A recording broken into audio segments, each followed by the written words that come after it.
Hello everyone, general study official के daily GK programme में आप सबका स्वागत है। मेरा नाम है आलोक रंजन। तो आइए शुरू करते हैं आज का ये वीडियो। देखिए, पहला क्वेश्चन है कि कालिदास का प्रथम नाटक कौन सा था। कालिदास ने 3 प्रमुख नाटक लिखे, तो पूछा कि प्रथम नाटक कौन सा था। तो पहला था मालविका अग्निमित्रम, आंसर हो जाएगा बी। यह मालविका और अग्निमित्र की कहानी इसमें लिखी हुई है। इसके अलावा जो अन्य 2 नाटक है उसमें एक अभिज्ञान शकुंतलम, ये बहुत प्रसिद्ध है। इसके अलावा विक्रमो वर्षियम है। उन्होंने 2 महाकाव्य लिखे जिसमें रघुवंशम और कुमार संभवम है। 2 खंड काव्य लिखे जिसमें मेघदूतम और ऋतु संहारम है। तो ये चीज याद कर लीजिएगा, ये परीक्षाओं में पूछा जाता है। अगला है कि सिंधु घाटी सभ्यता में मनके बनाने के कारखाने कहाँ मिले हैं। तो इसका आंसर हो जाएगा बी, चनहुदड़ो। एक स्थान है हमारे इंडस वैली सिविलाइजेशन का। ये मौजूदा समय में पाकिस्तान के सिंध प्रांत में है। तो वहां पे मनके बनाने, मनके मतलब तरीके से गहने या बर्तन हो गया, ये बनाने से संबंधित कारखाने मिले हैं। आइए कुछ जानते हैं कि सिंधु घाटी सभ्यता में जो चनउदड़ों से मनके बनाने के कारखाने प्राप्त हुए हैं, इससे सिंधु घाटी सभ्यता की कला के बारे में पता चलता है। जो हम जानते हैं कि सिंधु घाटी सभ्यता में आर्ट और कल्चर बहुत डेवलप हुआ था, तो इन सारी चीजों से उसका पता चलता है। और चनउदड़ो कहाँ है, इसको मैप में देख लीजिएगा, ये सिंध प्रांत है पाकिस्तान में, वहां पे चनउदड़ो है। अगला है कि भांडी किसका प्रमुख सचिव था। भांडी नाम का जो शख्स था वो किसका प्रमुख सचिव था। तो इसका आंसर हो जाएगा हर्षवर्धन का ये सचिव था। हर्षवर्धन जो कि हमारे प्राचीन इतिहास के एक बहुत ही प्रसिद्ध राजा रहे हैं। भांडी जो था वो कन्नौज का एक सामान्य व्यक्ति था। इसने जो इसके द्वारा हर्ष की जो बहन थी उसको ढूंढने और हर्ष को सिंहासन दिलाने में मुख्य भूमिका निभाई गई थी। हर्ष का जो कार्यकाल है वो 608 से लेकर 647 ईस्वी तक है। कहीं कहीं 604 भी मिलता है, लेकिन 608 ज्यादा मान्यता प्राप्त है। हर्ष के काल में एक और इम्पोर्टेंट चीज हुई थी, जो ह्वेन सांग थे। ह्वेन सांग हर्ष के समय में ही भारत आए थे। ये चीनी यात्री थे, 629 से लेकर 642 तक रहे थे। हर्ष बौद्ध मत को बहुत मानता था और बौद्ध धर्म को प्रमोट करता था। अगला है कि कौन से उर्दू कवि असद नाम से कविताएं लिखते थे। तो इनका नाम है मिर्जा गालिब। मिर्जा गालिब मध्य भारत के एक बहुत ही मध्यकालीन भारत के एक प्रमुख शायर रहे हैं, कवि रहे हैं। वो असद नाम से अपनी कविताएं लिखा करते थे। मिर्जा गालिब का जो उपनाम से कविताएं शुरू में लिखते थे, लेकिन असद नाम से भी कविताएं लिखते थे, इसलिए ये प्रसिद्ध है। मुगल काल का जो आखिरी शासक थे बहादुर शाह जफर सेकंड जिनको बोलते हैं, उनके दरबारी कवि भी मिर्जा गालिब रहे हैं। गालिब का जन्म आगरा में हुआ था। एक सैनिक पृष्ठभूमि वाले परिवार से थे और मतलब जल्द ही इनके पिता की मृत्यु हो गई थी। इनके चाचा और पिता दोनों की मृत्यु हो गई थी, दोनों सेना में थे। तो चाचा को जो पेंशन मिलता था उस पर इन्होंने अपना जीवन बसर किया था। और ये एक बहुत ही महान कह सकते हैं, भारत में फारसी और उर्दू को प्रसिद्ध करने वाले सबसे बड़े अगर कोई कवि हैं तो वो मिर्जा गालिब है। अगला है कि निम्नलिखित में से कौन से मेरठ और टोपरा शिलालेख को दिल्ली ले गया था। ये क्वेश्चन परीक्षाओं में सबसे ज्यादा बार पूछा जाता है। अगर तुगलक वंश से कोई क्वेश्चन पूछा जाता है तो इसका आंसर हो जाएगा ए, फिरोज शाह तुगलक। वो राजा था जिसने अशोक के जो मेरठ और टोपरा में शिलालेख है उसको दिल्ली इसने स्थानांतरित करवाया था। फिरोज शाह तुगलक सल्तनत के तुगलक वंश का राजा था जिसने 1351 से लेकर 1388 तक ये राजा रहा था, इसने राज किया था और ये दिल्ली इसको ले आया था। जो तुगलक वंश है वो 1320 से लेकर के 1414 तक इसका शासनकाल रहा है, जिसमें मोहम्मद बिन तुगलक एक बहुत ही प्रसिद्ध राजा था। हालांकि उसके बारे में बहुत सारी और बातें कही जाती हैं कि वो एक तरीके से साइकोपैथ था, वो गलत डिसीजन लेता था, ये सारी बातें उसके बारे में कही जाती है। अगर मोहम्मद बिन तुगलक की बात करें तो 1325 से 1351 तक राजा रहा था। अगला कि किस सल्तनत कालीन राजा ने अपने अमीरों के बीच इसकी इजाजत के बिना दावत और त्योहार मनाने पर रोक लगा दी थी। तो इसका आंसर हो जाएगा अलाउद्दीन खिलजी, यानी सी। अलाउद्दीन खिलजी ने ये सारी चीजें की थी। अलाउद्दीन खिलजी एक अच्छा प्रशासक भी था। इसकी जो इकोनॉमिक पॉलिसी थी वो भी बहुत शानदार थी। अलाउद्दीन खिलजी ने राज्य के विद्रोह को दबाने तथा विद्रोह की आशंका से बचने के लिए जो अमीर हुआ करते थे, जो एफ्लुएंट लोग वहां हुआ करते थे, उनके बीच दावतों पर रोक लगा दी थी। अगला है कि कांग्रेस के कराची अधिवेशन में मौलिक अधिकार तथा राष्ट्रीय आर्थिक नीति पर प्रस्ताव पारित किया गया था। कांग्रेस के कराची अधिवेशन की अध्यक्षता किसने की थी। तो एक चीज यहाँ याद कर लीजिए कि जो कराची अधिवेशन हुआ था कांग्रेस का, जो मौलिक अधिकार और राष्ट्रीय आर्थिक नीति, इन दोनों को प्रस्ताव को पारित किया गया था। क्वेश्चन है कि इसके अध्यक्ष कौन थे, तो इसके अध्यक्ष सरदार वल्लभ भाई पटेल थे। आंसर हो जाएगा सी। इसके अलावा अगर हम बात करें तो ये 29 मार्च 1931 का आयोजित किया गया था। कांग्रेस के अधिवेशन की अध्यक्षता सरदार वल्लभ भाई पटेल ने की थी और इस अधिवेशन में मौलिक अधिकार और राष्ट्रीय आर्थिक नीति पर प्रस्ताव पारित किया गया था। अगला एक वैनगार्ड नामक जो दैनिक पत्रिका वो किस संगठन अथवा राजनीतिक पार्टी द्वारा प्रकाशित की जाती थी, तो इसका आंसर हो जाएगा सी, यानी रेडिकल डेमोक्रेटिक पार्टी थी। उस समय आरडीपी जिसको बोलते थे, बहुत प्रसिद्ध था। इनके द्वारा इस पत्रिका का प्रकाशन किया जाता था। जो वैनगार्ड रेडिकल डेमोक्रेटिक पार्टी थी, ये जो वैनगार्ड था इसका मुख्य पत्र था। और रेडिकल डेमोक्रेटिक पार्टी की स्थापना 1939 में एक जो प्रसिद्ध कम्युनिस्ट थे एम.एन. रॉय ने की थी। मानवेंद्र नारायण राय ने थे, बहुत ही पढ़े लिखे व्यक्ति थे। अगला है कि निम्नलिखित में से किस संधि के कारण रघुनाथ राव को पेंशन पर सेवानिवृत्त होना पड़ा था, तो इसका आंसर हो जाएगा बी, यानी सालबाई की संधि जो हुई थी 1782 में। इसके बाद ये प्रथम मराठा युद्ध के बाद हुआ था। इसमें रघुनाथ राव को सेवा मुक्त कर दिया गया था, उनको पेंशन पे भेज दिया गया था। अगला है कि सालबाई की संधि जो हुई थी 1782 में, इसमें हस्ताक्षर किए गए थे और इस संधि पर मराठा साम्राज्य और ब्रिटिश इंडिया कंपनी के प्रतिनिधियों द्वारा हस्ताक्षर किए गए।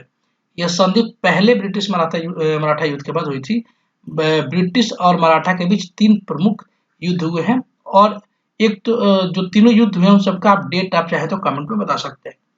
अगला है कि भारतीय संविधान की व्याख्या करने वाली अंतिम संस्था कौन सी है, तो भारतीय संविधान की व्याख्या करने वाली अंतिम संस्था ऑनरेबल सुप्रीम कोर्ट है, यानी सर्वोच्च न्यायालय भारतीय संविधान की को इंटरप्रेट करता है, उसकी व्याख्या करता है। देखिए सुप्रीम कोर्ट से संबंधित 2-3 आर्टिकल आपको हमेशा ध्यान होना चाहिए। आर्टिकल 124, आर्टिकल 124 ये बताता है कि भारत में एक सुप्रीम कोर्ट होगा, यानी जो सुप्रीम कोर्ट है उसकी स्थापना या उसके बारे में हमको आर्टिकल 124 में मिलता है। इसके अलावा 3-4 आर्टिकल है जिसको ध्यान में रखना चाहिए। आर्टिकल 32 है, एक आर्टिकल 226 है। इसके माध्यम से सुप्रीम कोर्ट 32 के माध्यम से सुप्रीम कोर्ट और 226 के माध्यम से हाई कोर्ट हमारे फंडामेंटल राइट्स के बारे में कोई इंटरप्रिटेशन करता है या व्याख्या करता है।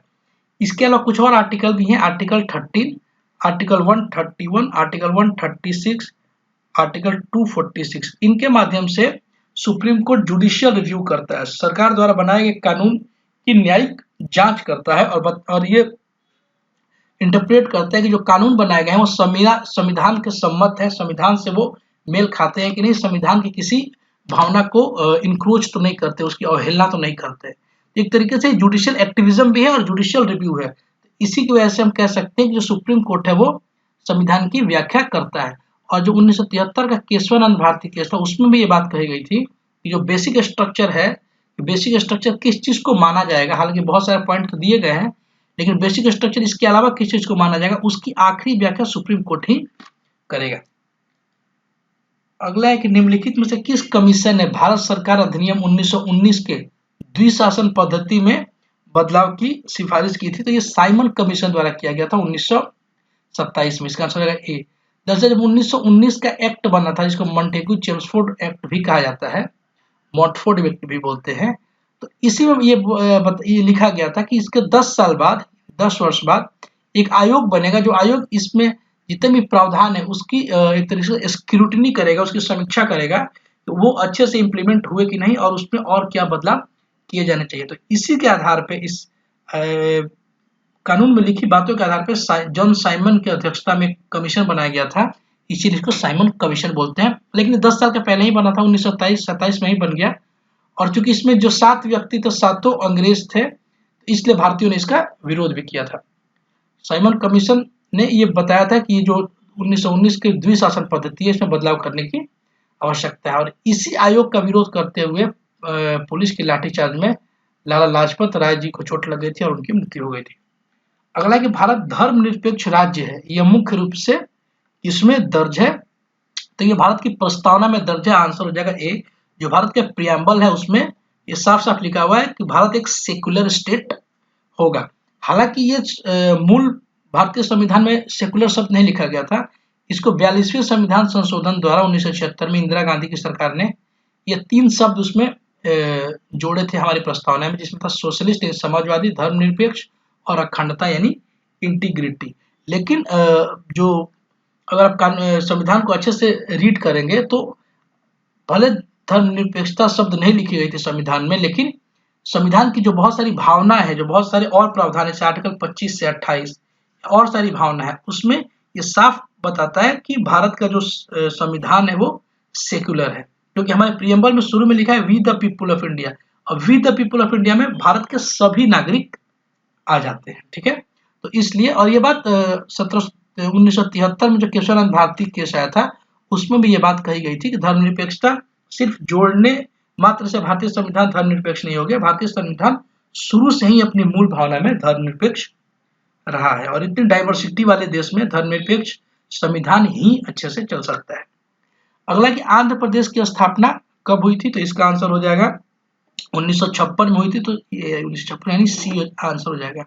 देखिए, जो आंध्र प्रदेश स्थापना हुई थी इसके रिलेटेड बहुत सारी चीजें हैं। ये भाषाई आधार पे बहुत दिनों से विरोध चल रहा था, एक तरीके से मांग चल रही थी कि एक स्टेट बनाया जाए। हालांकि भारत में भाषाई के आधार पे स्टेट बनाने से इनकार कर दिया था, ठीक है। तो इसके कुछ फैक्ट है, जानते हैं। जैसे जयपुर अधिवेशन में कांग्रेस ने जेवीपी समिति बनाई थी। जेवीपी समिति 3 लोग थे इसमें, J for Jawaharlal Nehru, V for Sardar Vallabhbhai Patel और पी फॉर पट्टाभी सीतारामैया। इस समिति ने जो समिति बनी थी, इसने भाषा के आधार पर राज्य बनाने के प्रस्ताव को नकार दिया था। और एक जो कार्यकर्ता थे, तेलुगु कार्यकर्ता थे, पोटी श्री रामुलु, इनका नाम याद रखिएगा। पोटी श्री रामुलु ने तेलुगु बहुल राज्य बनाने के लिए भाषाई आधार पर आमरण अनशन किया था, और 16 दिसंबर 1952 को उनकी मृत्यु हो गई, जिसकी वजह से जो आउटरीच था, जो एजिटेशन था, वो और बढ़ गया। और इसके फलस्वरूप 1953 में आंध्रा स्टेट की स्थापना करनी पड़ी भाषा के आधार पे, हालांकि जिसका नाम बाद में 1956 में आंध्र प्रदेश रखा गया था। अगला है कि जिब्राल्टर जल डमरू मध्य। जल डमरू मध्य में होता है स्ट्रेट या चैनल बोल सकते हैं, 2 आइलैंड के बीच से जो समुद्री रास्ता गुजरता है पतला, इसको जल डमरू मध्य या स्ट्रेट कहा जाता है, ठीक है ना। किन 2 देशों के बीच है, इसका आंसर हो जाएगा ये मोरक्को और स्पेन के बीच है। आप चाहे तो इसको मैप में देख लीजिएगा तो इसको अच्छे से याद हो जाएगा। तो जिब्राल्टर जल संधि मोरक्को और स्पेन के बीच बहुत पतला सा रास्ता है, और अटलांटिक ओशन से भूमध्य सागर में जाने का एकमात्र रास्ता है। जिब्राल्टर जल संधि के पूर्व में भूमध्य सागर है, मेडिटेरियन सी, और पश्चिम में अटलांटिक सागर है, ठीक है। अगला क्वेश्चन देखता है। अगला क्वेश्चन है कि बढ़ते हुए ब्रह्मांड के सिद्धांत को अन्य किस नाम से जाना जाता है, तो इसको बिग बैंग अथवा बृहद विस्फोट के नाम से भी जाना जाता है। जो बृहद विस्फोट सिद्धांत है इसको जोसेफ लैम्पतेयर ने दिया था, जोसेफ लैम्पतेयर ने दिया था, ये याद रखिएगा। जो बिग बैंग सिद्धांत है उसको जोसेफ लैम्पतेयर ने दिया था। यह सिद्धांत ब्रह्मांड की उत्पत्ति से संबंधित है। अगला है कि चुकची सागर किस महासागर का हिस्सा है। ये क्वेश्चन आजकल सभी एग्जाम में बहुत ज्यादा पूछे जा रहे हैं, चुकची सागर वाला, तो ध्यान रखिएगा क्योंकि बहुत सारी एक्टिविटीज बढ़ गई हैं। तो चुकची जो सागर है ये जो आर्कटिक महासागर है हमारे नॉर्थ पोल के पास, वहां पे स्थित है चुकची सागर। इसकी सीमा रूस से लगती है। इसका क्षेत्रफल लगभग 6,20,000 स्क्वायर किलोमीटर है। मैं आपको मैप में दिखाता हूँ चुकची सागर का है, तो आपको ध्यान आ जाएगा। देखिए, ये अपना वर्ल्ड मैप है, ये इंडिया, ठीक है, ये एशिया है, ये रसिया है, अफ्रीका, ये यूरोप है, और ये वाला नॉर्थ अमेरिका, यूएसए हो गया, ये कनाडा हो गया। तो यहाँ पे जो बेरिंग जल संधि है, ठीक है ना, इसके बीच में जो सागर है ना, ये चुकची सागर है। यहाँ बड़े में देख लीजिए, ये आर्कटिक ओशन हो गया, ये अलास्का हो गया जो अमेरिका के पास है, और ये रशिया का ईस्टर्न पार्ट हो गया, और बीच में बेरिंग जल संधि है, ठीक है ना। और ये वाला जो एरिया है वो चुकची सी है। अगला क्वेश्चन है कि सड़कों पर, ये फिजिक्स के क्वेश्चन है कि सड़कों पर रोशनी के लिए प्रायः पीले लैंप का प्रयोग किया जाता है, ठीक है। तो इसमें जो लैंप में जो कौन सा गैस प्रयोग किया जाता है, ये क्वेश्चन है। तो इसका आंसर हो जाएगा नियॉन गैस इसमें प्रयोग किया जाता है, क्योंकि ये नॉन रिएक्टिव गैस है, रिएक्ट नहीं करता है, जिसकी वजह से यह बल्ब किसी चीज से रिएक्ट होकर फूटता नहीं है। अगला है कि पवन की गति को मापने के लिए, एयर के स्पीड को मापने के लिए किस उपकरण का यूज किया जाता है, तो इसका आंसर हो जाएगा एनीमोमीटर की प्रयोग से हम स्पीड ऑफ एयर इन पवन की गति को मापते हैं। इसके अलावा जो और है, अल्टीमीटर के माध्यम से हम ऊंचाई को मापते हैं, जबकि क्रोनोमीटर के माध्यम से हम, ये एक तरीके से हमारे शिप पे लगा होता है, जलयान पे लगा होता है, और ये सही समय बताने का काम करता है। हाइग्रोमीटर तो आप सबको याद होगा, ये आर्द्रता यानी ह्यूमिडिटी को मापने वाला एक यंत्र है। अगला क्वेश्चन कि बढ़ते हुए ब्रह्मांड के सिद्धांत को अन्य किस नाम से जाना था? ये शायद क्वेश्चन हम कर चुके हैं। तो ये हो गया, इतना ही क्वेश्चन था। आप देखते हैं कुछ इंपॉर्टेंट फैक्ट। इंपॉर्टेंट फैक्ट है, आज हम चोल वंश से संबंधित कुछ फैक्ट को जानेंगे। चोल वंश के जो संस्थापक थे वो विजयालय को माना जाता है। इसकी राजधानी तंजावुर तमिलनाडु में है। इसको आज तंजौर के नाम से जाना जाता है, कावेरी नदी के तट पर स्थित है। अगला कि इस वंश के शासक राजराज प्रथम ने पहली बार श्रीलंका पे आक्रमण किया था। और इसी राजवंश के एक राजा थे राजेंद्र प्रथम। इनके समय में जो चोल राजवंश था सबसे ज्यादा विस्तार हुआ। ये साउथ ईस्ट एशियन जो कंट्री जैसे कंबोडिया या इंडोनेशिया, लाओस, वहां तक इन्होंने अपनी सेनाएं भेज दी थी। राजेंद्र प्रथम को ही गंगई कोड चोल या गंगई कोंड चोल पूरम भी कहा जाता है कि उपाधि धारण की थी। चोल वंश की जो बहुत प्रमुख विशेषता है जो हमेशा यूपीएससी में पूछा जाता है वो है स्थानीय प्रशासन यानी पंचायती राज। जो लोकल बॉडी सिस्टम था वो हमें चोल वंश राजवंश में भी देखने को मिलता है। और जो प्रसिद्ध नटराज की मूर्ति है वो इसी वंश से संबंधित है, इसी वंश में इसको बनाया गया था।